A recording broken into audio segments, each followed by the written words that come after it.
Glória a Deus.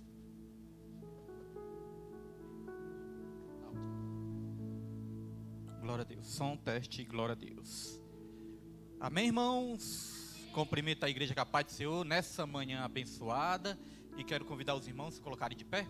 Vamos aqui fazer uma oração, e iniciar a nossa lição número 5 desse estudo bíblico. Estamos estudando o quarto trimestre de 2025. E hoje a lição número 5, vamos orar e agradecer a Deus. Senhor Deus, maravilhoso e eterno Pai, meu Deus, mais uma vez aqui estamos, Pai, nos colocamos diante de Ti, meu Deus, como igreja, na casa de oração, e queremos Te agradecer essa rica oportunidade que o Senhor nos concede nessa manhã de hoje, Pai. Que esse estudo venha a ser um estudo abençoado, Pai, que todo impedimento caia por terra e que o Senhor venha abrir os olhos do nosso entendimento nessa manhã de hoje, meu Deus, em nome de Jesus Cristo, e que a nossa mente, meu Pai, nosso corpo, a nossa alma, nosso espírito, venham sair daqui edificados pelo poder que há na Tua palavra, Pai. Abençoe cada vida que está aqui presente, meu Senhor, que o Senhor possa estar tocando também no coração e na mente de cada um congregante aqui do ministério, Pai, aqueles que podem estar aqui nos estudos bíblicos, que todos venham entender a importância de aprender mais da Tua palavra, é o que nós Te pedimos, Senhor, e Te agradecemos nessa manhã, em nome de Jesus, amém, e graças a Deus, amém. Os irmãos podem se sentar em nome de Jesus Cristo, e está ali já na tela, a nossa lição número 5. A lição número 5 tem como título: A alma, a natureza imaterial do ser humano. Estamos estudando o quarto trimestre, que tem como tema central o corpo, a alma e o espírito, irmãos. Então vamos focar aqui, para a gente não perder nada que Deus tem para as nossas vidas nessa manhã de hoje. Nós já vamos aqui para o texto áureo. Todas as vezes que nós falarmos texto áureo, isso significa o texto principal, o texto que vai basear ali toda a lição. E o texto áureo está em Mateus 10, versículo 28.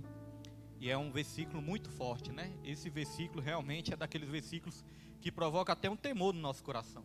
Mateus 10, 28 diz: E não temais os que matam o corpo e não podem matar a alma. Temei antes aquele que pode fazer perecer no inferno a alma e o corpo. Verdade prática. A verdade prática diz: cuidar da alma é uma atitude fundamental para uma vida cristã estável e uma eternidade de alegria e paz. Que nós já aprendemos, que nós temos que cuidar não somente do nosso físico, mas cuidar da nossa alma também, porque isso vai trazer uma eternidade de alegria e de paz para as nossas vidas. E aqui nós já vamos para os objetivos da lição. Temos 3 objetivos principais. O primeiro é fazer os alunos compreenderem que a alma é a sede das emoções, da razão e da vontade.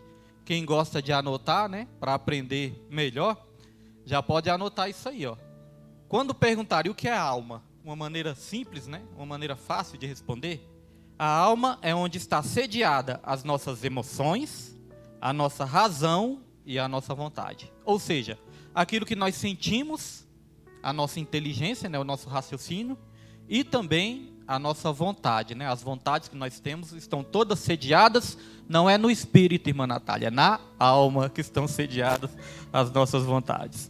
E aí nós vamos para a introdução da lição. A introdução da lição, eu estou lendo aqui no tablet, viu, irmãos? Às vezes os irmãos estranham que eu estou olhando aqui para baixo. Estou lendo no tablet, os irmãos acompanham aí no telão. Depois eu vou até ter que arrumar aqueles laserzinhos, para ficar mais fácil também da gente focar também em alguns pontos. Introdução. No jardim do Éden, Deus soprou em Adão o fôlego da vida, e o homem se tornou alma vivente. Gênesis capítulo 2, versículo 7. Olha só que interessante, irmãos. No jardim do Éden, quando Deus criou o homem, Deus soprou em Adão o fôlego da vida. Nós vamos aprender durante essas lições que esse fôlego da vida significa o quê? O espírito, O espírito. E aqui fala: o homem se tornou alma vivente. Então, nós podemos dizer que nós somos alma vivente, A alma, a sede da nossa razão, emoção, vontade, Tudo aquilo que nós sentimos, pensamos, raciocinamos, e também aquilo que nós temos que nós fazemos, né? Aquilo que nós temos vontade de fazer, as nossas vontades, a nossa alma. Agora, o nosso espírito é aquilo que nos dá contato direto com Deus. O espírito também é aquilo que nos dá a verdadeira vida, tem comunhão com o nosso Deus. Aqui diz, diferente dos animais, cuja alma representa apenas a vida física, a alma humana é o selo da imagem de Deus, o centro da personalidade e da comunhão. Por meio dela, o homem pode relacionar-se com o Criador em adoração e com o próximo. A nossa alma, ela também nos capacita a ter relacionamento com Deus, mas também com o nosso próximo. Vamos aprender melhor, né, mais na frente aqui. Em um mundo que reduz a alma a simples impulsos químicos ou emoções momentâneas, a Bíblia nos apresenta uma visão sólida na qual a alma é o centro da personalidade humana, a sede da vontade, das emoções e da consciência. Outra maneira simples de explicar também o que é a alma, o meu eu. O meu eu, né, é a minha alma. A minha alma é o meu eu. Você, né, o seu ser, ele significa também a sua alma. É uma maneira simples de explicar. Você, né, a sua alma é você. A minha alma sou eu. É uma maneira simples, né, da gente entender também. Então veja que interessante. Muitas vezes nós temos até assim uma dúvida, né? E os animais? Quando os animais morrem, o que acontece? Para onde vão as almas dos animais? Alguém já teve essa dúvida?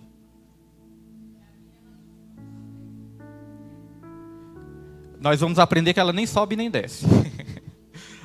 Irmãos, a alma dos animais nós até temos aqui na lição, né? Olha só, diferente dos animais, cuja alma representa apenas a vida física. Então olha só, a alma dos animais representa a vida física. A alma dos animais é aquilo ali, ó. Depois que morreu, acabou. Acaba o corpo, acaba a alma, acaba tudo. Nós somos diferentes. Quando nós morremos, nosso corpo volta para a terra, né? Volta para o pó, assim como ensina a Bíblia também. E a nossa alma? Para onde vai a nossa alma? Nós aprendemos com a Bíblia, irmãos, que a nossa alma, quando nós morremos, ainda quando Jesus não voltou ainda, né? E quando tudo não foi ainda restaurado plenamente, quando nós morremos, a nossa alma ela fica no lugar intermediário. Quem se lembra ali daquela passagem do rico, do pobre e do Lázaro, né? Do mendigo e do Lázaro? O mendigo morreu e ele foi para onde? Para o seio de Abraão, que também simboliza o paraíso. E o rico? O rico ele foi para o Hades, né? Hades é um lugar que além de significar sepultura, significa também inferno. O Hades é o inferno. Este é o lugar intermediário. Pastor, quem morreu com Cristo está onde? Está nesse lugar intermediário, no paraíso.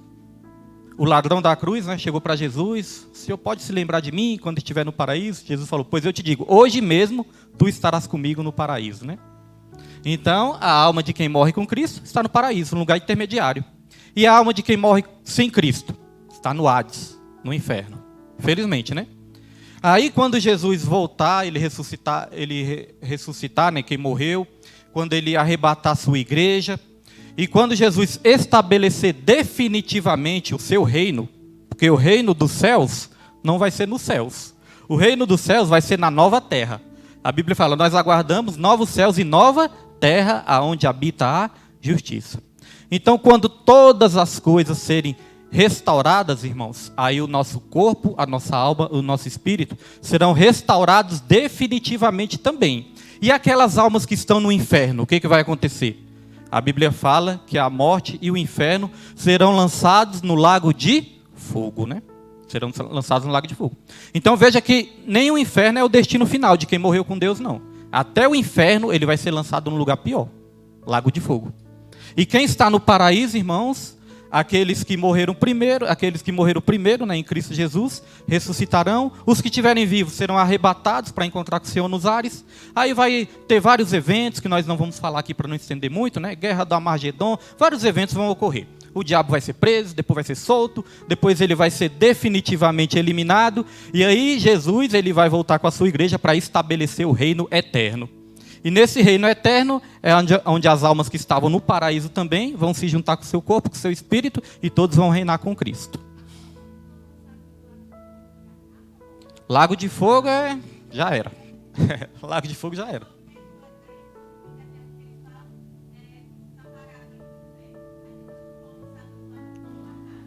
Não, não acaba. É eternamente sofrendo. Tem uma doutrina que diz, essa doutrina se chama aniquilacionismo. Ainda bem que eu consegui falar sem errar, que é difícil, né? Essa doutrina, ela é pregada em algumas igrejas adventistas, não em todas, mas algumas linhas adventistas pregam isso, o aniquilacionismo. Que eles falam o seguinte, que a alma, depois, né, que a gente morre tudo, e a alma é lançada, a alma é destruída, a alma é lançada no inferno, eles dizem que ela é destruída, ou seja, que não resta mais nada. Só que a Bíblia fala, irmãos, de um verme que nunca morre, né? Um verme que nunca morre e um fogo que nunca se apaga. Nunca se apaga. E a Bíblia fala que aqueles que foram lançados lá, vai haver choro e ranger de dentes. Então, ou seja, essa linha do adventismo, eles pregam isso. Que a alma morreu, acabou, já... Meu Deus. A alma morreu. Paz, irmã, seja bem-vinda. Glória a Deus. Glória a Deus. Bom dia, Pai do Senhor. Então, irmão, só para ficar claro, né? Essa doutrina adventista prega que a alma morreu, acabou. Mas quando nós aprendemos verdadeiramente com a Bíblia, irmãos, quando o nosso entendimento, a nossa doutrina e o que nós aprendemos é que não, a alma, ela sofre eternamente no inferno, irmãos. Então, porque se a gente entender que a alma morreu, acabou, isso daria muitos motivos, né, para a gente, então eu vou tocar o terror nessa terra mesmo, morreu, acabou. Era o que os gregos pensavam antes. Os gregos falavam, comamos e bebamos que depois nós morreremos. Ou seja, vamos aproveitar enquanto nós podemos, depois a gente morre e já era, tudo acaba. Mas não, irmãos, a Bíblia nos ensina a ter temor de um lugar onde existe choro e ranger de dentes e o sofrimento é eterno, o fogo nunca se apaga e o bicho, né, que come ali as almas também nunca morre, né? Então isso é algo muito forte e nós temos que ter muito cuidado. Aqui no finalzinho, aqui nós falamos da alma dos animais, né? No caso dos animais, então, não ficou nenhuma dúvida, né? Animal morreu, acabou. Isso até nos ajuda a nos conformar mais. Quando a gente perde um bichinho, né? Fica a saudade, mas ali acabou, né, irmãos? Ele não vai estar sofrendo. E vamos lá para o tópico 1. À medida que for surgindo algumas dúvidas, a gente responde rapidamente, né? E vamos aqui procurar ser objetivos também. Tópico 1, atributos da alma. Subtópico 1, de volta ao Gênesis. Olha a ordem de Deus em Gênesis 1:28, né? Enchei a terra, sujeitai-a e a dominai. A alma tem a capacidade de governar. A alma tem a capacidade de governar, compreensão moral e decisões éticas. Aí aqui vem um exemplo, irmãos, olha só. Adão lavra e guarda o jardim. Gênesis 2, versículo 15. Quando Adão lavra e guarda o jardim, ele está fazendo o quê? Governando, né? Aqui fala, Adão também, e aqui discerne o certo do errado. Gênesis 2, 16 e 17, né? O homem tinha capacidade também de discernir o certo do errado. O que é isso? Compreensão moral. A nossa compreensão moral daquilo que é certo, daquilo que é errado, vem de Deus, né? Do nosso Criador. Deus já nos capacitou com isso. E também, a alma, ela nos capacita a tomar decisões éticas. Governar e tomar decisões. Quando Deus deu a ordem ali para Adão nomear todos os animais, Adão ele teve a capacidade de tomar decisões de como chamaria cada animal, né? Por exemplo, nosso cachorrinho aqui, né? Nós botamos o nome dela de Bela, né? Mas primeiro de tudo, no começo de tudo, né? Adão foi nomeando cada animal. Ele viu ali um bicho feio, das orelhonas grandonas, de uma tromba grandona, e colocou o nome de elefante, né? Ele viu um pássaro bem bonito, um pássaro verdinho bonito, do bico meio torto, ele colocou o nome de papagaio. E isso é uma capacidade, se a gente for pensar, parece que é uma coisa simples, mas é uma capacidade divina, né, irmão? Sobrenatural e uma capacidade, assim, admirável. Colocar os nomes de todos os animais, aí você pensa, de onde veio esses nomes, né, tão estranhos? Então, Deus deu essa capacidade. Então, a nossa alma nos ajuda a governar, nos ajuda a ter compreensão do que é certo, do que é errado, e nos ajuda também a tomar decisões. Agora, irmãos, para governarmos, nós temos que primeiro aprender a governar a nós mesmos. Porque não adianta a gente querer governar a nossa família, governar a igreja, governar os nossos filhos, né? Não adianta a gente querer ter governo sobre essa terra se nós não tivermos governos sobre nós mesmos. Sobre as nossas emoções, não é verdade? Aquele que não sabe se governar, não sabe liderar, não sabe aconselhar, não sabe direcionar. Por isso que até mesmo os governos terrenos, né, tem que ser pessoas capacitadas. Infelizmente, nem todos são, porque hoje em dia tem muita corrupção também, né? Mas os governantes, eles têm que ser capacitados. Deus nos capacitou para governar, para dominar, através da nossa alma também. Quando nós perdemos domínio das nossas emoções, dos nossos sentimentos, da nossa alma, nós perdemos domínio da nossa família, dos nossos filhos, do nosso casamento. Por isso, irmãos, a Bíblia ensina algo que é o domínio próprio. A Bíblia ensina o fruto do Espírito. O fruto do Espírito é o caráter de Cristo em todos nós. Através do fruto do Espírito, nós vamos ter amor, paz, alegria, temperança, domínio próprio, mansidão, várias virtudes ali, que vai nos ensinar a governar também sobre essa terra também, irmãos. Amém? Alguma dúvida? Por isso que às vezes as pessoas, né, quando estão ali muito atribuladas, depressivas, angustiadas, às vezes magoadas, iradas, você vê que essas pessoas não têm governo sobre nada, né? Aonde vai a confusão, onde vai a tristeza, onde vai a tribulação, antes de governar, até mesmo antes de aconselhar, antes de direcionar as outras pessoas, o importante é a gente se governar nós mesmos. Amém? Isso é uma lição que eu acho que é uma lição muito importante. Então aqui deu os exemplos, né? Exemplo de discernimento, exemplo também de decisões. E aqui diz, a alma não é mera biologia, é o sopro de Deus que nos torna administradores da criação, decisores morais e relacionais. Deus, ele nos fez para dominar. Quando nós nos entregamos ao pecado, quando nós nos entregamos aos vícios, nós não estamos dominando, nós estamos sendo dominados, né? E no mundo nós temos uma falsa compreensão, nós pensamos, a vida é minha, eu faço o que eu quiser. Na verdade, quando a Bíblia fala, todos aqueles que cometem pecado são escravos do pecado. O escravo não tem domínio, né, irmãos? O escravo, ele é dominado. Às vezes você pergunta para uma pessoa que fuma, né? Por que você fuma? Ah, eu fumo porque eu quero. Ou seja, ela acha que tem ali domínio sobre aquilo, né? E se alguém falar, então por que você não para de fumar? Muitos, quando tentam parar de fumar, irmãos, nem todos conseguem, né? Por quê? Estão sendo dominados por aquilo. Então a pessoa tem uma falsa impressão que faz porque quer, que faz porque está tendo domínio, mas na verdade ela está sendo dominada, né? Então isso é muito importante também. Vamos lá. Esta é agora, assim, irmãos, aí Deus, ele deu o direito de decisão, né? Mas Deus também, ele deu o direito de governo. Só que Adão, ele não conseguiria ali governar sozinho. Para Adão governar, ele precisava de uma ajudadora. E quando Deus criou a mulher, nós podemos ver que foi criado também o primeiro poema dessa terra, né? O primeiro poema do mundo foi criado por Adão. Está aqui em Gênesis capítulo 2, versículo 23, que diz, esta é agora osso dos meus ossos e carne da minha carne. Muito bonito, né? Vamos chegar para a mulher, agora você é osso do meu osso, carne da minha carne.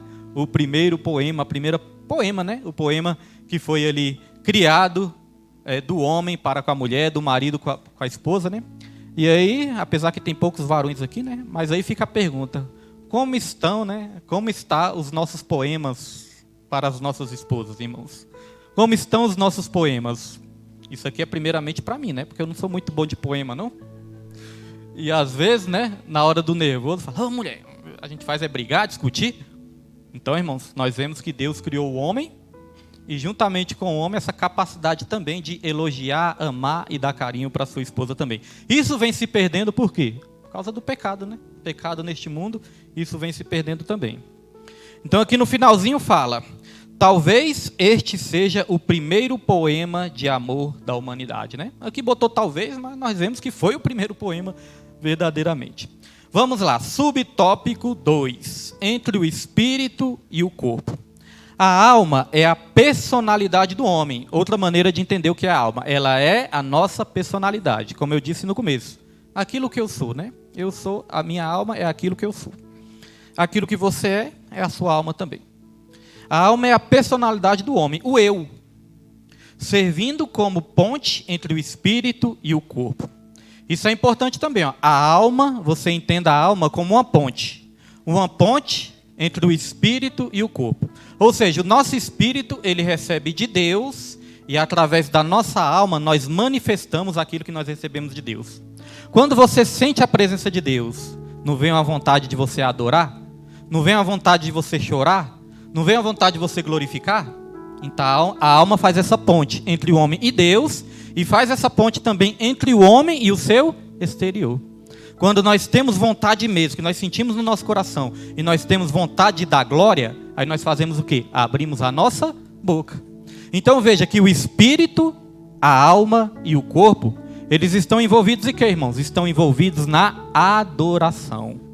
Não tem como adorar só com o espírito. Não tem como adorar só com a alma. Não tem como adorar só com a boca. Todo o nosso ser, todo o nosso corpo adora o Senhor. Então eu sinto a presença de Deus, a minha alma se alegra e eu falo o quê? Oh, glória. Não é verdade? Por isso é estranho, irmãos. Nós estamos no culto de adoração muitas vezes, né? Louvores, palavra. Estamos aqui no culto e não manifestarmos de maneira nenhuma, né? Já pensou a gente braço cruzado, calado, como se estivéssemos assistindo alguma coisa? Uma coisa que nós temos que aprender. Nós não, quando a gente vem para o culto, a gente não vem para assistir. A gente vem para adorar. Nós nunca podemos encarar o culto como se fosse um show, né? Ah, eu vou sentar ali e vou ficar assistindo os meninos louvando, tocando. É tão bonito eles tocando, louvando, né? Eu vou ali ouvir uma palavra como se fosse uma palestra. Não é isso não, irmãos. Cultuar é estar os irmãos aqui, né, tendo as oportunidades, orando, né, falando algo de Deus. O grupo de louvor louvando, o pregador pregando.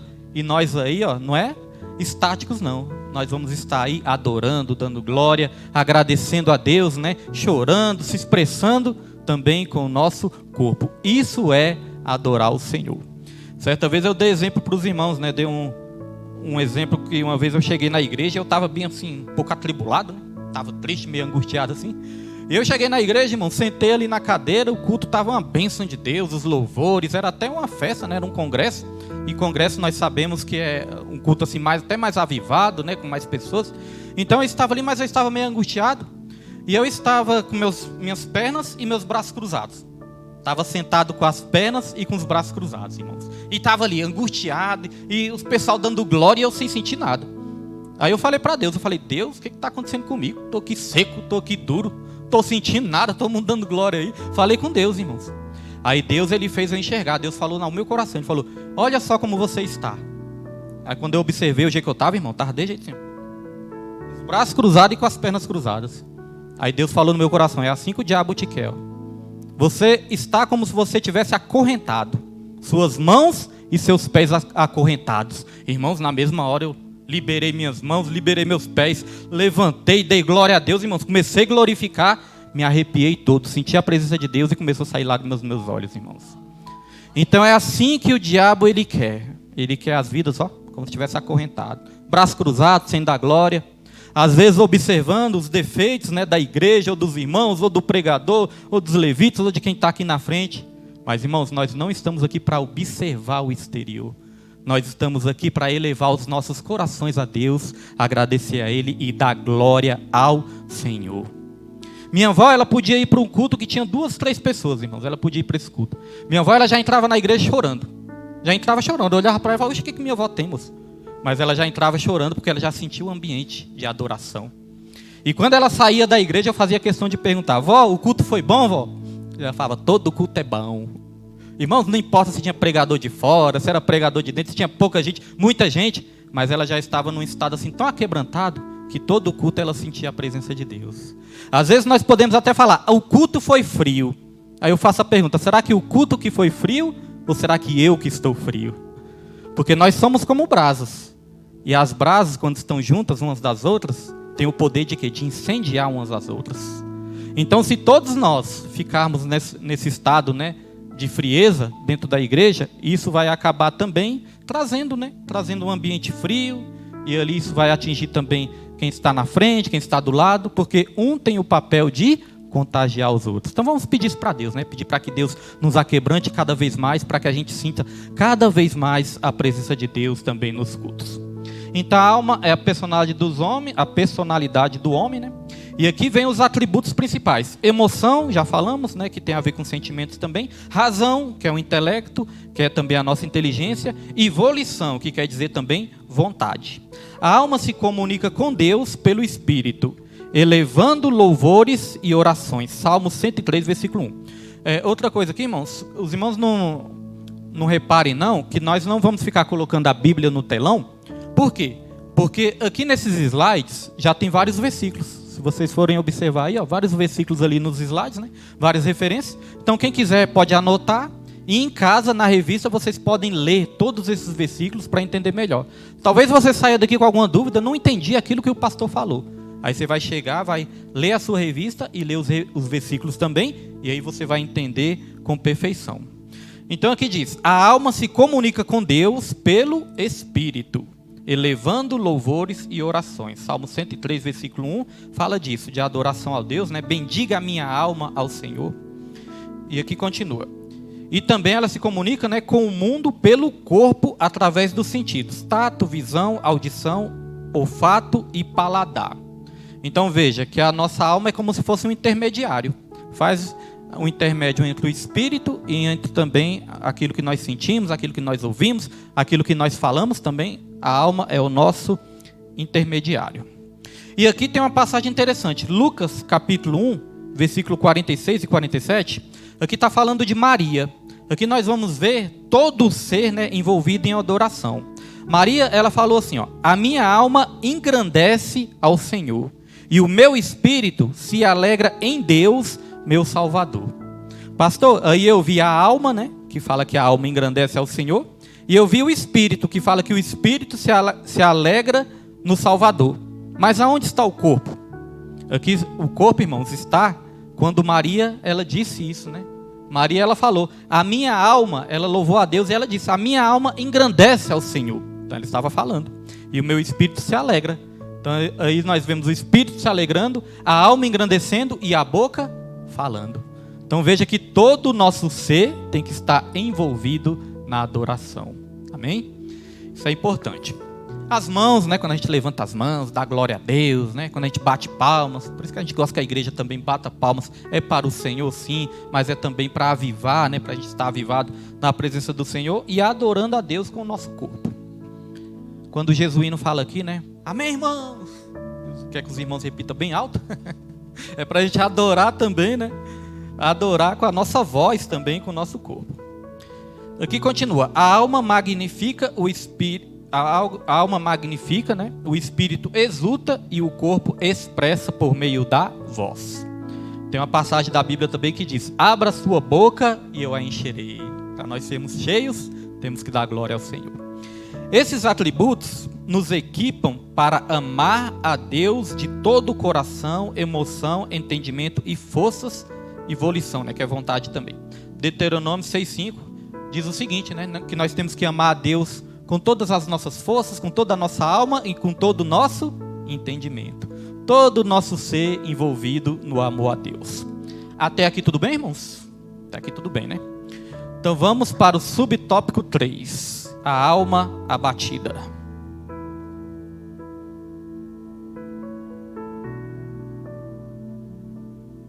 Nós aprendemos na lição passada que a alma abatida até adoece o nosso corpo também, né?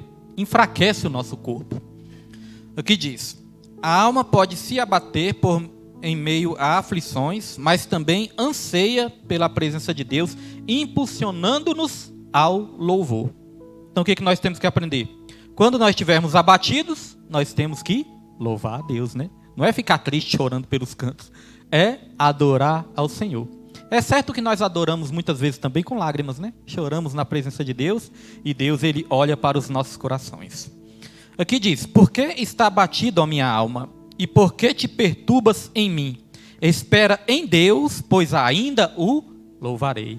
Quando a alma estiver abatida, quando a alma estiver perturbada, a gente espera em Deus. Por quê? Porque a gente tem a certeza que ainda nós vamos louvar. Não é o nosso estado momentâneo que vai definir a nossa vitória, não, irmãos. O que vai a nossa derrota, né? O que vai definir, não a nossa derrota, mas a nossa vitória, é a nossa confiança em Deus. Então, até quando nós estamos abatidos, isso é motivos para louvar e engrandecer a Deus. Salmos 42, versículo 2 diz, a minha alma tem sede de Deus, do Deus vivo. A minha alma suspira e desfalece pelos átrios do Senhor. Salmos 84, versículo 2. Nós aprendemos que a nossa alma ela tem sede de adoração. O homem ele foi criado para adorar. E quando nós não adoramos ao Deus verdadeiro, nós vamos direcionar a nossa adoração a outras coisas ou a outras pessoas. Tem pessoas que adoram o dinheiro, né? Tem pessoas que adoram o dinheiro. Tem pessoas que idolatram outras pessoas também, né? Ah, fulano é meu ídolo, aquele ator é meu ídolo, aquele cantor é meu ídolo. Por quê? Porque o ser humano, ele tem uma necessidade de adoração. Então temos que direcionar... Sai, mosquito. Então temos que direcionar a nossa adoração a Deus. Porque se não direcionarmos a nossa adoração a Deus, vamos direcionar o quê? Aos ídolos. Lá no Salmo 115 também fala, né? Que os ídolos das pessoas que são idólatras são prata, ouro, aqueles que não têm olhos, mas não veem, têm bocas, mas não falam, né? Pés, mas não andam. Aí no finalzinho, irmãos, tem uma coisa interessante, que a Bíblia fala que as pessoas que adoram os ídolos se tornarão semelhantes aos ídolos, parecidos com os ídolos. Ou seja, nós nos tornamos parecidos com aquilo que nós adoramos. Se a gente adorar a Deus, a gente vai se parecer cada vez mais com Deus. Mas se a gente adorar os ídolos, a gente vai ter olhos, mas não vai ter visão espiritual. A gente vai ter boca para falar, voz para falar, mas não vai ter autoridade nenhuma na nossa voz, né? Tem boca, mas não fala. Nós vamos ter os nossos pés para andar, mas nós não vamos sair do lugar espiritualmente. Vamos estar parados espiritualmente. Então, o idólatra, ele é estagnado espiritualmente, irmãos, porque ele se torna semelhante ao seu ídolo. Tem um rapaz lá no meu serviço, né? Ele gosta tanto de dinheiro, ele só fala de dinheiro. Mas ele gosta tanto de dinheiro, que quando a gente vê ele, a gente já imagina uma nota de 100. Tanto que ele gosta de dinheiro. Falando o tempo todo de dinheiro, né? A gente olha assim, já lembra de uma nota de 100. Por quê? Ele se tornou aquilo a que ele adora. Que ele adora o dinheiro, se tornou parecido com o dinheiro. Mas quando nós adoramos a Deus, as pessoas vão te ver ali e falar, aquele é um servo de Deus, aquela é uma serva de Deus, aquele é um adorador. Porque eles vão ver o Espírito Santo através da sua vida. Por isso que a idolatria é pecado, né? E é um perigo muito grande. E aqui continua, se a sua alma está perturbada, olha um conselho para todos nós aqui. Se a sua alma está perturbada, clame a Deus e Ele a elevará em cânticos de vitória, restaurando comunhão e alegria eterna, irmãos. Quando nós estivermos tristes, vamos lembrar disso, irmãos. Vamos lembrar de clamar a Deus, que é Ele que vai restaurar as nossas forças. Agora nós vamos para o tópico 2. Subtópico 1 diz, distinção de substâncias. Lá em Mateus 10, 28, que nós lemos aqui no começo, diz o seguinte, ó, não temais os que matam o corpo e não podem matar a alma. Temei antes aquele que pode fazer perecer no inferno tanto a alma como o corpo. Aqui o mestre expõe a distinção clara entre as substâncias do ser material. O corpo tangível, né, aquilo que a gente pega, e vulnerável à ação humana, e a alma intangível. A alma não tem como tocar. O corpo a gente toca, a alma não, né? A alma é intangível e imune ao toque mortal dos homens. Essa verdade reforçam a tricotomia. Aprendemos na semana passada o que é tricotomia e nós aprendemos que não tem nada a ver com tricô, né? Tricotomia são as 3 partes do ser humano. A alma e o espírito formam a essência imaterial, inseparável e eterna. Está lá em Eclesiastes 12:7, Tiago 2:26 e Apocalipse 6:9. Em casa os irmãos podem estar lendo essas referências aí. Só um breve comentário aqui nessa parte, é que aqui tem esse versículo de Mateus 10:28 que diz o seguinte, ó, não tema aquele que pode apenas matar o seu corpo. Antes vocês devem temer aquele que além de lançar o corpo, pode lançar também a alma no inferno. Aí isso pode nos dar a impressão que Deus é que lança a nossa alma no inferno, né? Tudo é criado por Deus, né, irmãos? Todas as coisas foram criadas por Deus. E a Bíblia fala que Deus ele criou o inferno para o Satanás e os seus adeptos. Aí nós podemos perguntar, pastor, então quer dizer que é Deus que lança a alma no inferno? Irmãos, eu digo que não. Eu digo que Deus ele apenas respeita a nossa vontade. Quem vai para o inferno, pelas suas próprias decisões e escolha, é o próprio ser humano que vai para o inferno. E Deus ele apenas respeita a nossa vontade. Porque Deus, quando nos criou, Ele nos deu o poder também de escolher, de decidir. Ele falou, eu coloco diante de vocês a vida ou a morte, a bênção ou a maldição. Escolha, pois, a vida, para que viva bem vocês e os seus descendentes. Então é o homem que escolhe ir para o inferno. Amém? Isso é muito bom, né? A gente esclarecer para não ficar nenhuma confusão. Em muitos textos bíblicos, alma ou espírito representam essa parte imaterial, abrangendo ambas devido à sua unidade indivisível, ou seja, que não se divide, né? Nós temos a alma no nosso corpo e ela não pode ser separada do corpo, né? Por isso que nós estamos vivos, nos movimentando, falando, sentindo, ela não se divide do corpo. Jesus refuta visões que confundem matéria e espírito, afirmando que a alma transcende o físico, sobrevivendo à morte do corpo. Então o corpo, como eu disse, volta à terra, mas a alma, ela é eterna. Agora, aonde é que a alma vai passar a eternidade? Essa que é a questão, né? Aí, como a nossa irmã Amanda perguntou, alguns adventistas dizem que a alma é aniquilada, acaba. Mas nós aprendemos com a Bíblia, não, que a alma, ela é eterna. A questão é, aonde que ela vai passar a eternidade, né? E a Bíblia diz que o nosso corpo, ele volta para a terra. A alma fica no estádio intermediário. O espírito volta para Deus. O espírito é uma posse de Deus. O espírito é algo ali que pertence a Deus e volta para Deus. Mas como é na nossa alma que nós sentimos, né? Até os sofrimentos de quem estiver no inferno vai sentir através da alma, irmãos. E isso é muito triste, né? Vamos lá. Subtópico 2, imaterialidade e responsabilidade pessoal. Ao falar do perecimento da alma no inferno, Jesus desmascara as antropologias materialistas que reduzem o homem à mera matéria, negando a consciência pós-morte. É aquilo que as pessoas falam, né? Ah, morreu, acabou, não tem vida após a morte.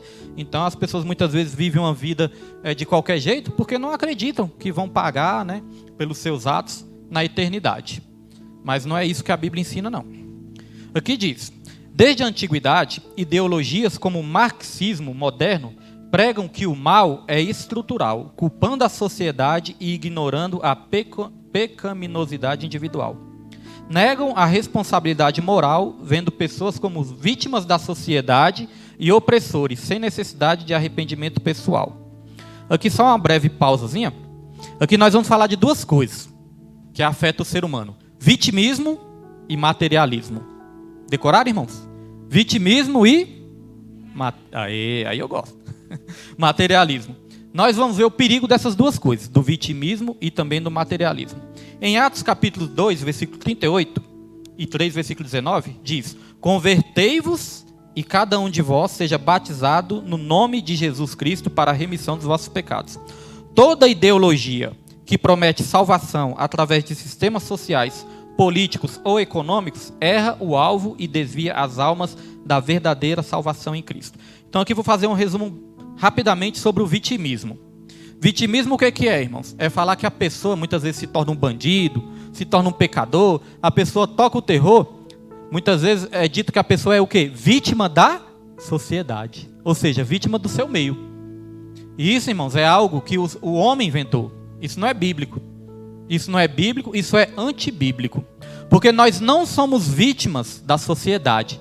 Nós somos vítimas das nossas próprias escolhas. Você pode pegar duas pessoas na favela, né? Dois menininhos na favela. Um pode crescer, ver aquela situação de pobreza, de fome e tudo. Um pode crescer com aquela vontade de vencer na vida honestamente, estudar, trabalhar. E tem muitos exemplos de pessoas que vieram da favela e venceram na vida. Hoje em dia tem uma vida abençoada. Um pode pensar nisso, em vencer honestamente, mas o outro pode pensar o seguinte: não, eu quero ganhar dinheiro, mas eu vou ganhar roubando, traficando e matando. Aí quando a pessoa sofre as consequências, é presa, ou até mesmo morta, aí o que a sociedade está falando, é o que o ser humano em geral está falando. Ah, é porque eles são vítimas da sociedade. Vou dar um exemplo que aconteceu essa semana. Foi essa semana ou foi semana passada, que minha memória não está lembrando bem. Mas os irmãos lembram lá aquilo que aconteceu no Rio de Janeiro? Que a polícia invadiu ali o Rio de Janeiro, teve mais de 100 pessoas mortas, né? Teve mais de 100. Só que, irmãos, sempre pode morrer um ou outro inocente, né? Isso pode acontecer, tem bala perdida e tudo. Sempre pode morrer um ou outro inocente. Mas eu tenho acompanhado muito essa notícia. E essa notícia, eu aprendi com essa notícia, que o BOP, Batalhão de Operações da PM, eles foram até lá na favela e ali eles encurralaram os bandidos. aqueles que estavam com fuzis na mão. E eles receberam a polícia atirando, querendo matar os policiais. E os policiais acuaram eles ali e eles foram para a mata. Quando eles foram para essa mata, a outra parte da polícia ali já estava esperando eles. Aí houve troca de tiro, né? E a maioria que morreram foram os bandidos, mas morreram também policiais. Policiais também morreram, mas a maioria foram bandidos. Aí eu te pergunto, pessoas honestas estariam com fuzis e iriam se esconder na mata da polícia com fuzis? Não iriam, né? Mas o que uma ideologia, existe uma ideologia que se chama marxismo. Depois a gente pode entrar mais em detalhe, mas é um sociólogo, né? Tinha um sociólogo que se chamava Marx. Ele inventou essa ideologia, que essa ideologia diz o seguinte, que a pessoa ela é fruto do seu meio, ela é vítima da sociedade. E hoje em dia isso é muito usado. É muito usado. Ah, mas o bandido morreu ali, coitadinho, porque ele é vítima da sociedade. E de onde veio esse vitimismo? O vitimismo veio desde Adão e Eva. Quando Adão e Eva pecaram, o que Eva falou no começo? Ah, Senhor, não foi culpa minha, não. Foi culpa da serpente, foi ela que veio aqui, ela que me deu esse fruto aí, eu comi. E o que Adão falou, irmãos? Adão falou, Senhor, foi a mulher que tu me deste que me deu o fruto, e eu comi do fruto. Então os irmãos reparam que aí é o vitimismo? Senhor, a culpa não foi minha, a culpa foi da mulher. A culpa foi até do Senhor. O Senhor me deu essa mulher, se o Senhor não tivesse me dado essa mulher, nada disso teria acontecido, né? E Eva culpou a serpente. Então isso é o vitimismo. O vitimismo é no lugar da gente assumir os nossos erros, as nossas responsabilidades, a gente sempre querer passar a responsabilidade para o próximo. Isso é vitimismo. E uma maneira, irmãos, da gente resolver as nossas crises de relacionamento é assumir os nossos erros, os nossos pecados, a nossa responsabilidade. Quando Deus chegou ali para cobrar Adão e Eva, se Adão e Eva tivessem falado, Senhor, realmente fui eu que pequei, fui eu que errei, me perdoe. Deus teria perdoado ali na hora, né? E teria restaurado. Mas não foi isso, eles quiseram terceirizar a culpa. Então não houve restauração. Na sociedade também é assim. E por que eu estou dizendo isso? Porque nós podemos trazer uma lição prática para as nossas vidas. Principalmente, né, no nosso casamento, na nossa família, no nosso casamento. Né? Por exemplo, no casamento, quando o esposo briga com a esposa. Aí o esposo vai falar, a culpa é sua, porque você é assim, assim, assado. Aí a esposa vai falar, não, a culpa não é minha, a culpa é sua, que é um ignorante. Aí o esposo, não, a culpa é sua, porque você é uma chata. E a esposa, não, você que é um ignorante. Ou seja, ninguém assume a sua culpa. Sempre vai estar um empurrando a culpa para o outro. Aí eu pergunto, vai resolver o problema? Vai piorar cada vez mais, né? Os dois vão ficar com raiva, vão brigar cada vez mais. Mas, irmão, se a gente experimentar fazer assim, realmente, se você está falando que eu sou ignorante, é porque você me conhece, né? Então, realmente, eu sou ignorante, quero te pedir perdão e vou procurar em Deus trabalhar isso em mim, né? Parar com essa ignorância, parar com essa brigaiada, vou procurar melhorar. E se a esposa também falar isso? Eu não estou falando que minha esposa é chata, viu, irmão? Só estou dando um exemplo aqui geral. Mas se a esposa falar isso também, se ele falou que eu sou chata, é porque eu devo ser chata mesmo, né? Devo ser chata, se ele está reparando isso em mim. Então a esposa chega para o esposo também e fala, olha, você reparou isso em mim, eu vou procurar melhorar, me perdoe, realmente eu reconheço que eu sou assim, mas vou procurar melhorar. Não seria muito mais fácil resolver os problemas? Agora, a teoria é mais fácil que a prática, né? Quando chega na prática, irmãos, que pisa no calo, aí o homem vira um incrível Hulk, a mulher já fica brava também, irmãos, e só Deus para ter misericórdia, né? Mas se a gente adquirir esse ensino e trabalhar entre casais esse ensino, irmãos, nós podemos melhorar. Lá em casa eu já trabalhei muito isso, com a minha esposa, com meus filhos, com a Suzane, com o Pedro, já trabalhei isso. Eu falei, sabe por quê que a gente não resolve muitas vezes os nossos conflitos? É isso, porque a gente não assume nossos defeitos. Ah, você é assim. Eu não sou assim, não. Primeira coisa que a gente faz é negar, irmãos. Eu não sou assim. E muitas vezes nós estamos enxergando muito o próximo, mas estamos deixando de nos enxergar. O que a Bíblia fala? Antes de você tirar o cisco do olho do seu irmão, você tem que tirar a trave que está no seu olho também, primeiro, né? Cisco é uma coisa pequenininha. E às vezes nós queremos tirar o cisco no olho do irmão, uma besteirinha, um errinho pequeno do nosso irmão, nós já queremos ali exortar, né? Mas às vezes tem uma trave enorme nos nossos olhos, e nós não estamos vendo, né? Então isso se chama o quê? Vitimismo. Então está acontecendo muito isso. Até o presidente do nosso Brasil, esse dia, ele disse isso, né? Ele falou que o traficante é vítima do usuário. Eu falei, rapaz, mas como é que pode um negócio desse, né? Então quer dizer que só existe o traficante porque o usuário está ali e é culpa do usuário que existe traficante. Então quer dizer, o traficante é vítima agora. O traficante não é responsável, não é vítima. O usuário também ele é responsável pelas suas ações, né? Ele quer se drogar, ele quer ali, e um alimenta o outro. O usuário alimenta o traficante alimenta o usuário, e ali vira uma coisa ruim, né, na nossa sociedade. Então isso é vitimismo. Para nós sermos restaurados, nós não podemos ter vitimismo. Provérbios 28:13 diz o seguinte: aquele que encobre suas transgressões nunca prosperará, mas aqueles que confessam e deixam alcançará misericórdia. Então não é encobrir os nossos defeitos, irmãos, é assumir, confessar e deixar. Aí a nossa vida vai mudar. Então, sem vitimismo, né? Crente não pode ser vitimista, né? Vamos lá. A natureza da alma. Até aqui tudo bem, irmãos? Nenhuma dúvida? Não, né? Vamos lá. Subtópico 3, materialismo e teologia. Falamos do vitimismo, agora um breve comentário sobre o materialismo também, e nós já estamos encaminhando para o final.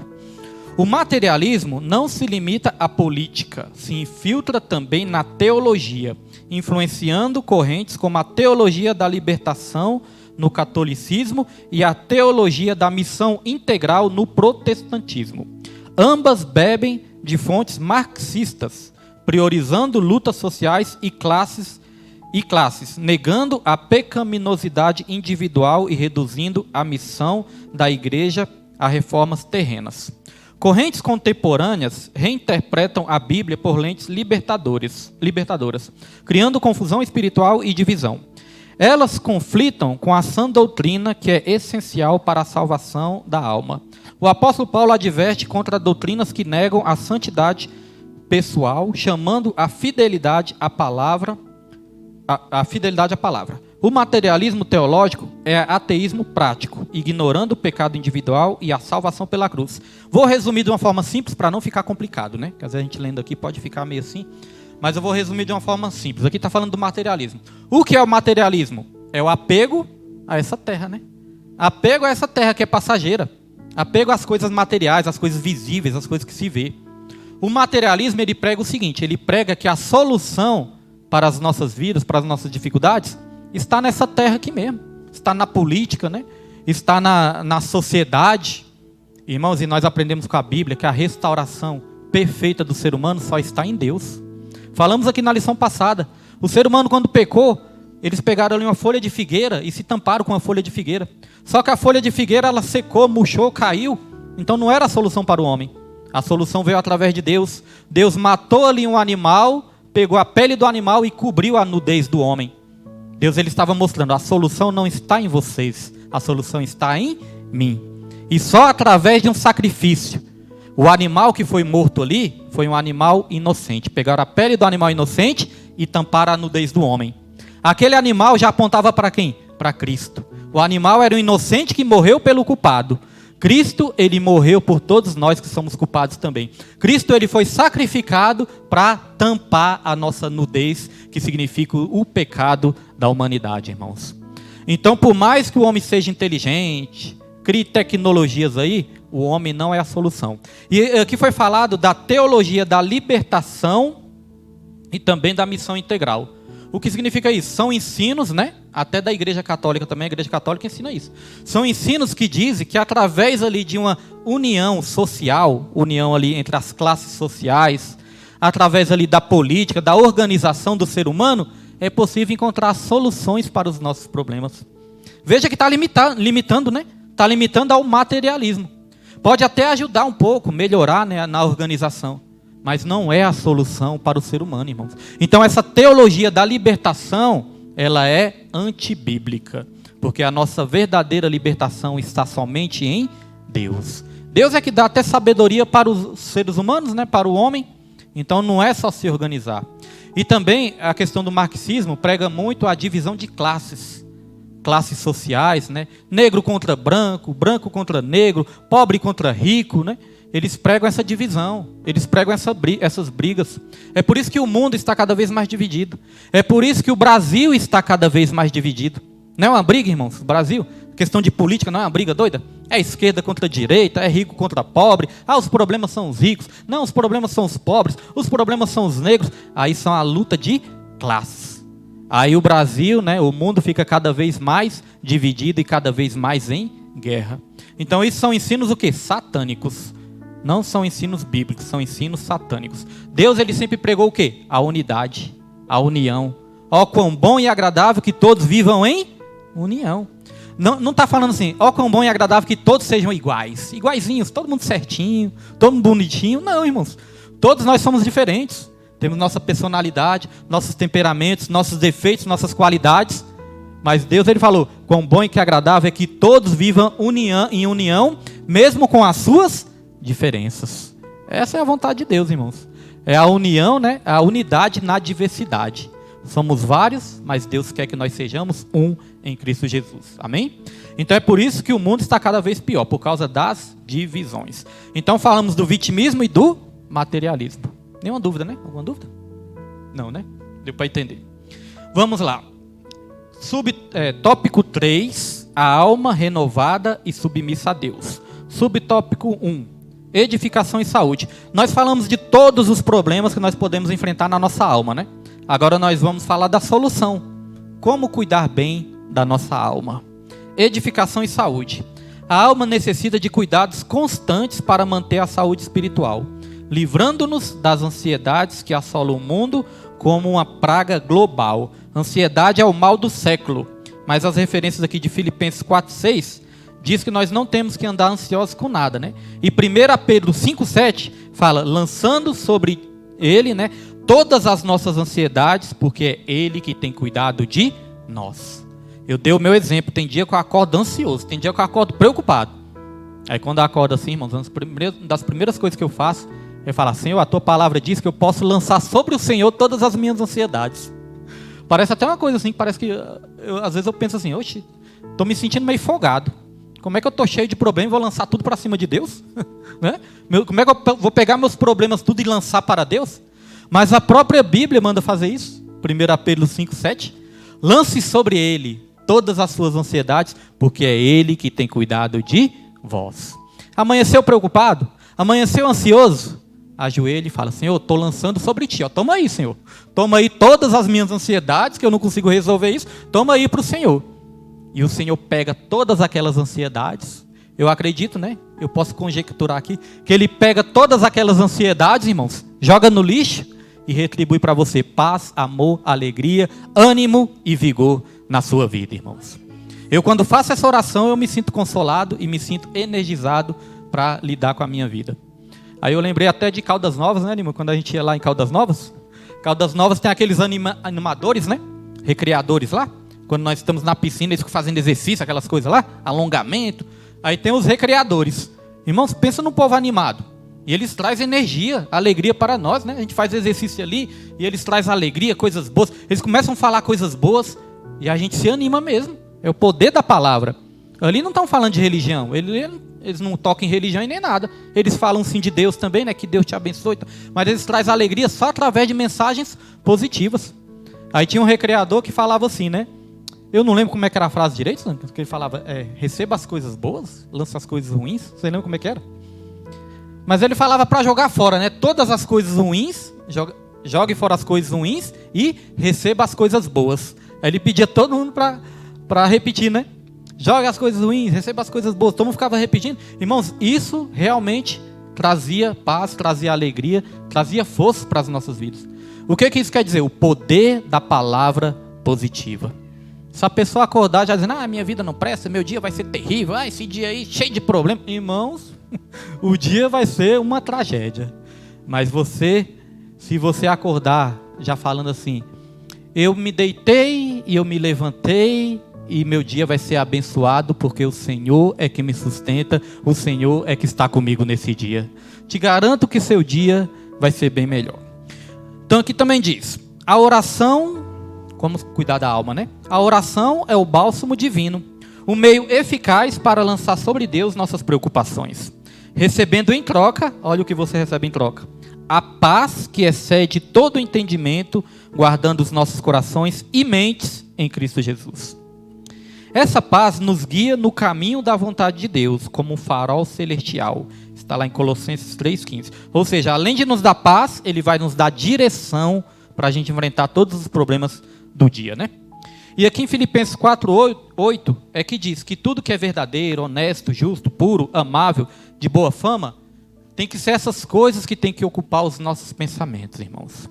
Somos nós que escolhemos também os nossos pensamentos. Pode até vir um pensamento ali indesejável, né, que você não queria. Mas você não é obrigado a ficar pensando naquilo o dia todo, não. Você pode redirecionar os seus pensamentos para coisas boas. Às vezes, quando acontece uma coisa ruim na minha vida, eu procuro logo lembrar de uma coisa boa. Para ver se a coisa boa consegue superar a coisa ruim, irmãos. E o bem sempre vai vencer o mal. Os bons pensamentos sempre vão vencer os maus pensamentos. Já foi provado cientificamente que a nossa mente, ela nos engana. A nossa mente, ela acha que se a gente ficar pensando muito no problema, a gente vai conseguir resolver o problema. Só que a gente não consegue resolver. Porque a gente foca tanto naquilo ali que a nossa mente fica perturbada. A nossa mente fica embaraçada. E você não consegue enxergar nada. Agora, irmãos, experimente você parar de pensar naquilo, desviar o seu foco do pensamento para as coisas boas, que logo depois você vai ter a clareza, a solução para aquele problema. Aí você vai pensar, nossa, eu nem tinha pensado nisso. Eu estava preocupado com aquilo, mas nem tinha pensado que a solução estava diante dos meus olhos. Por quê? Porque Deus, Ele vai te dar a direção. Ele é luz para os nossos caminhos e lâmpada para os nossos pés. A luz ilumina de longe. A lâmpada ilumina de perto, né? Então ela é lâmpada para os nossos pés de perto e luz também para os nossos caminhos. Ele, além de dar direção nos primeiros passos nossos, vai dar direção também sobre todos os nossos caminhos. Mas para isso nós temos que orar, né? Orar e colocar nas mãos do Senhor. Então aqui diz, ó, o que falamos, ouvimos, lemos ou vemos determina a saúde da nossa alma. Hábitos diários com devocionais, meditação na palavra e oração constrói uma alma robusta, resistente às tormentas. Oração, jejum, devocional. Não tem coisa melhor que um devocional. Você tira ali 20 minutinhos que seja, 30 minutinhos, 40 minutinhos para ler ali um versículo, ler uma palavra, orar ao Senhor, ou até mesmo ouvir, né? Hoje em dia tem internet, no YouTube tem vários devocionais, você pode colocar ali e ficar ouvindo, com seus olhos fechados, irmãos. Só isso aí que você fizer, 30 minutos por dia, 1 hora que seja por dia, só isso que você fizer vai melhorar o seu dia por completo. Eu já adaptei minha vida, eu acordo 10 para 5, 10 para 5 eu estou acordando, né? Aí eu já me fico focado ali, leio um versículo, às vezes coloco ali uma oração, coloco um fundo musical muitas vezes, né? Oro, aí depois que eu oro, quando é 5h20 mais ou menos, só aí já deu 30 minutos, né? Quando é 5h20, mais ou menos, eu levanto para me arrumar. Eu me arrumo ali e tudo, boto um louvorzinho, me levanto, vou para o serviço. Quando eu vou para o serviço, eu vou ouvindo um ensino, um louvor, uma pregação, vou ouvindo ali alguma coisa. Quando eu termino de fazer tudo isso que eu chego no meu serviço, já deu 7 horas da manhã. Quando dá 7 horas da manhã, aí eu entrego o meu dia para Deus. Falo, Senhor, te entrego aqui o meu devocional, essa primeira hora do meu dia, né, que eu dediquei ao Senhor, eu te entrego e peço que o Senhor abençoe o meu dia. Aí eu adaptei isso à minha rotina. Irmãos, isso tem me ajudado tanto. Eu passo o dia assim leve, ó. Tem me ajudado bastante, porque eu tenho aprendido a fazer isso. Nem sempre foi assim. Já teve dias assim que eu estava bastante agoniado, perturbado e não conseguia me concentrar. Hoje em dia eu tenho aprendido a fazer isso com os ensinos. Quando os irmãos pensam, o pastor está ensinando, na verdade eu estou aprendendo também. Tudo aquilo que eu passo aqui, passava lá nas lives, irmãos, fica na minha mente. Fica na minha mente, eu falo, rapaz, eu tenho que colocar isso em prática na minha vida também, né? Porque não é só ensinar, é colocar em prática, e não é só aprender, é colocar em prática aquilo que nós aprendemos. Então, o último subtópico aqui, para a gente encerrar, purificação e renovação. A Bíblia nos adverte contra os maus pensamentos que brotam do coração. Desejos impuros que conduzem à morte. E inclinações malignas que envenenam a alma. Todas essas referências estão em Mateus 5,19, Tiago, né, Provérbios e também 1 Pedro. Tem todas essas referências aí. Em casa os irmãos podem ler com mais cuidado, porque se a gente fosse ler aqui todas as referências, a aula ia ficar muito extensa, né, e poderia até ficar cansativa. Devemos purificar e renovar nossa alma pela obediência à verdade, sendo transformados pela renovação da mente para discernir e experimentar a boa, agradável e perfeita vontade de Deus. A única maneira de nós conhecermos a vontade de Deus, que é boa, que é perfeita e que é agradável, não tem outra saída, é somente através da renovação da nossa mente. Termos a mente alinhada à vontade de Deus, é isso que vai clarear os nossos caminhos. E aqui diz, isso nos conduz a uma vida de santidade e temor, guardando-nos de ídolos e ciladas. No Salmo 51, Davi clama por purificação após o pecado, pedindo que o Espírito restaure a alegria da salvação em sua alma abatida. Salmo 51, versículo 12. E para concluir a nossa lição, o cristão precisa viver em plena santificação, o que inclui a contínua rejeição de pensamentos, sentimentos e desejos pecaminosos, mantendo pura a sua alma. Atribui-se a Lutero a frase que diz: não podemos impedir que os pássaros voem sobre as nossas cabeças, mas podemos impedir que eles façam ninhos sobre elas. Ou seja, nós não podemos impedir que pensamentos até venham, né, na nossa mente, mas nós podemos impedir que eles permaneçam na nossa mente. Um pássaro pode até voar aqui, ó. Eu não vou conseguir pegar o pássaro ali e impedir, né? Mas eu posso impedir que ele pouse na minha mente, né, que ele faça ninho. E às vezes Satanás ele está criando ninhos, né, de pensamentos ruins, pensamentos destrutivos, pensamentos pecaminosos, irmãos. Isso aí, a Bíblia que ensina que nós temos poder sim de rejeitar todo pensamento mau, todo sentimento ruim, não somente da nossa mente, mas também dos nossos corações, irmãos. Aí a nossa alma verdadeiramente vai estar em paz. Amém, meus irmãos? Então essa foi a lição de hoje, né? Espero que tenha ficado algo bom para a vida dos irmãos. E agora colocar em prática, né? Quem está com a revista aí mais fácil, que eu estou com o microfone aqui, está difícil, para ver qual é a próxima lição. Próxima lição, o título. A consciência? Tribulação? Tribunal interior. A consciência e o tribunal interior. Nas primeiras lições nós estávamos aprendendo sobre o corpo, né? Nosso corpo físico e tal. Agora entramos na alma e depois nós vamos entrar no espírito. Irmãos, o que tem de pessoas doentes da alma, né? Dos sentimentos, das emoções, que precisam tanto de um ensino como esse, mas às vezes não tem foco para o ensino, às vezes não tem paciência, né? Às vezes não gosta e deixa de perder e perde, né, uma libertação de Deus, uma transformação, uma renovação, né? Então tudo aquilo que a gente aprender aqui, mesmo que fique com dúvidas aqui, vá em casa, pesquise mais um pouco, aí você passa também, porque Deus ele vai te usar para restaurar a alma, a vida e o sentimental de alguém através desses ensinos aqui. Esse ensino não é só para nós, é para aqueles também que Deus colocar nos nossos caminhos. Amém? Vou pedir para minha esposa aqui encerrar e eu agradeço a oportunidade em nome de Jesus Cristo. Glória a Deus, quero cumprimentar a igreja com a paz do Senhor, amém? Peço à igreja para nós se colocar de pé, para nós fazer aqui a oração final. Glória a Deus, vamos estender as mãos e agradecer ao Senhor. Soberano Deus, Pai Todo-Poderoso, meu Deus, queremos estar aqui agradecendo ao Senhor pela essa oportunidade, pelo esse estudo bíblico, que o Senhor venha cada dia, meu Deus, aí abrindo a nossa mente, nosso entendimento, Pai, que o Senhor venha abençoando cada vida que entrou pelas essas portas, e aqueles que não vieram também, que o Senhor vem guardando, vem dando livramento nesse dia de hoje, Senhor. Abençoa o teu povo, Senhor, abençoa as crianças, os jovens, varões nesse dia de hoje, e vem repreendendo todo impedimento, Senhor, e o que o Senhor traz também, cada um debaixo da tua proteção de Deus, logo à noite, no culto, meu Deus, da família, em nome de Jesus, e é isso que eu te peço. Vamos dar as bênçãos apostólicas. Que a graça e a paz e a consolação do Espírito Santo de Deus esteja sempre conosco, que todos dizem amém. Se Deus é por nós, agindo Deus, não se esqueça, ame a Deus, ama seu próximo, em tudo de graça, que essa é a vontade do Senhor. Glórias a Deus e as palmas para Jesus, e Deus abençoe a vida da nossa irmã.